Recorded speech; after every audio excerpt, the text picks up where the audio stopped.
بسم اللہ الرحمن الرحیم۔ السلام علیکم۔ اللہ عز و جل نے پہلے ہی قرآن پاک میں اور نبی کریم صلی اللہ علیہ وآلہ وسلم نے مسلمانوں کو یہ آگاہ کر دیا تھا کہ میرے بعد کوئی نبی نہیں آئے گا۔ سب سے پہلا کذاب جس نے نبی کریم صلی اللہ علیہ وآلہ وسلم کے بعد نبی ہونے کا دعویٰ کیا، اس کا نام تھا اسود عنسی۔ اس کذاب کا تعلق یمن سے تھا۔ یہ خاتم الانبیاء سید المرسلین حضرت محمد صلی اللہ علیہ وآلہ وسلم کی حیات مبارکہ میں دعوی نبوت کرنے والا پہلا شخص تھا۔ اسود عنسی شعبدہ بازی اور کہانت میں اپنا ثانی نہیں رکھتا تھا، چونکہ اس زمانے میں یہ دو چیزیں کسی کے باکمال ہونے کی دلیل سمجھی جاتی تھیں، لہٰذا یہی وجہ ہے کہ لوگوں کی بڑی تعداد اس کی معتقدین میں شامل ہو گئی۔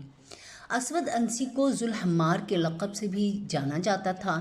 تاریخ نویس لکھتے ہیں کہ اس کے پاس ایک سدھایا ہوا گدھا تھا۔ یہ جب اس کو کہتا خدا کو سجدہ کرو تو وہ فوراً سربسجود ہو جاتا۔ اسی طرح جب اس کو بیٹھنے کو کہتا بیٹھ جاتا اور کھڑے ہونے کو کہتا کھڑا ہو جاتا۔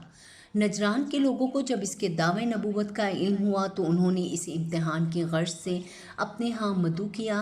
اس نے وہاں بھی اپنے شعبدے بازی دکھائی، لوگوں کو متاثر کیا اور چکنی چپڑی باتوں سے اہل نجران کی اکثریت کو اپنا ہمنوا بنا لیا، اور آہستہ آہستہ اس نے اپنی طاقت بڑھانا شروع کر دی۔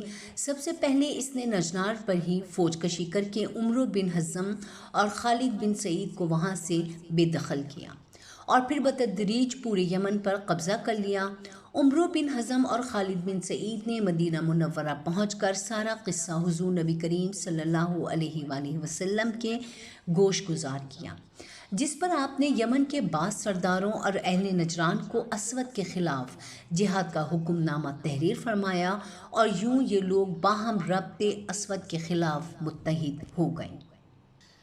اسود عنسی نے صنعا پر قبضے کے بعد اس شہر کے مسلمان حاکم شیر بن بازان کی بیوی آزاد کو اپنے گھر میں قید کر لیا، لیکن وہ اس سے سخت نفرت کرتی تھی۔ ادھر آزاد کے چچا زاد بھائی فیروز کو اس کا سخت رنج ہوا، اور وہ آزاد کو اسود سے نجات دلانے اور انتقام لینے کے لیے مواقع ڈھونڈنے لگا۔ جب آپ صلی اللہ علیہ وآلہ وسلم کا حکم نامہ ملا تو یمن کے مسلمان اسود کے خلاف لشکر کشی کے بجائے گھر میں گھس کر اسود عنسی کذاب کو قتل کرنے کی منصوبہ بندی کرنے لگے۔ اسی دوران فراز اپنی تایا زاد بہن آزاد سے ملا اور اس کو اسود عنسی کے قتل کرنے میں مدد کے لیے آمادہ کر لیا۔ آزاد کی مدد سے فیروز اپنے ساتھیوں کے ہمراہ محل میں داخل ہوا اور کذاب اسود کے کمرے میں گھس کر اس کی گردن توڑ کر مار ڈالا۔ اسود عنسی کے گلے سے خر خر کی آواز سن کر پہرے دار آگے بڑھے، مگر آزاد نے یہ کہہ کر انہیں روک دیا کہ خبردار آگے مت جانا، تمہارے نبی پر وحی کا نزول ہو رہا ہے۔ فیروز نے محل سے باہر نکل کر اس کذاب کی موت کی خبر سنائی تو سب پر سکتہ طاری ہو گیا۔ اسود کے قتل کے بعد جب مسلمانوں کا غلبہ ہو گیا تو اسود کے پیروکار صنعا اور نجران کے درمیان صحرا نوردی اور ہادیہ پیمائی کی نظر ہو گئے، اور یوں یمن و نجران ارتداد کے وجود سے پاک ہو گیا اور آپ کے احکامات دوبارہ بحال کر دیے گئے۔